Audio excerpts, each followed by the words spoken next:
C'est une série fantastique sur le voyage dans le temps.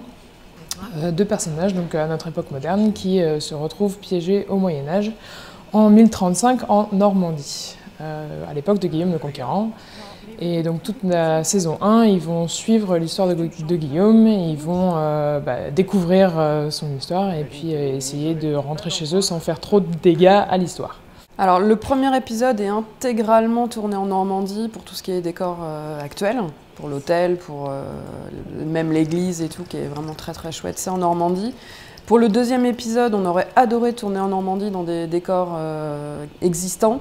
Malheureusement, on n'a pas trouvé, parce qu'il y a forcément des fils électriques, des issues de secours et tout, ce que je peux comprendre, mais qui ne nous arrange pas. Du coup, on a intégralement reconstruit le décor dans le 77, donc en Île-de-France. On a tourné à Port-en-Bessin et l'église, c'est à Thaon.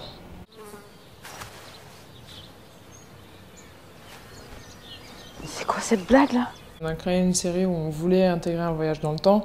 Et le premier truc qui est venu, c'était de se dire que l'histoire de Guillaume le Conquérant est peu connue au final en France, et donc ça serait intéressant d'avoir deux personnages qui le croisent. Sachant que voilà, ce ne sera pas le but de la série, tous les épisodes ne seront pas à propos de Guillaume le Conquérant, mais la saison 1 suit son histoire, et donc voilà, très lié à la Normandie. La bonne nouvelle, c'est qu'on est toujours en Normandie. La mauvaise, c'est qu'on est en 1035. Les chevaliers parlaient de Guillaume qui devait... Attends, Guillaume le Conquérant? Ouais, enfin pour l'instant c'est plus Guillaume le bâtard. Son père a dû mourir il y a quelques jours seulement là. Il doit avoir quoi, je sais pas, 8-9 ans? Et devient duc. Voilà, et c'est pour ça qu'on part à l'aube demain pour Falaise. On doit prêter serment ou un truc comme ça. On peut voir la série gratuitement à toute heure sur YouTube. Les deux premiers épisodes sont disponibles en libre service. Le premier épisode et le deuxième épisode, on l'a financé avec nos propres deniers. On était tous bénévoles dessus, donc bon, on ne peut pas trop en demander à l'équipe non plus de se réengager pour un troisième épisode.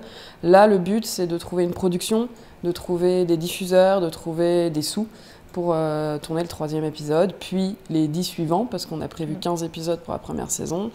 Et éventuellement tourner la saison 2, ça serait carrément grandiose. Le but, c'est que si ça plaît au public, ça peut potentiellement plaire à un diffuseur. Donc voilà. Justement pour nous aider, sur notre site internet, il y a un petit onglet Nous aider, on a une boutique et puis voilà, il y a tout qui est expliqué si vous voulez aider à faire la suite de la saison, si les épisodes ont plu. Voilà, on peut aller voir sur le site internet, il y a un peu plus d'infos. À bientôt sur tv.tv.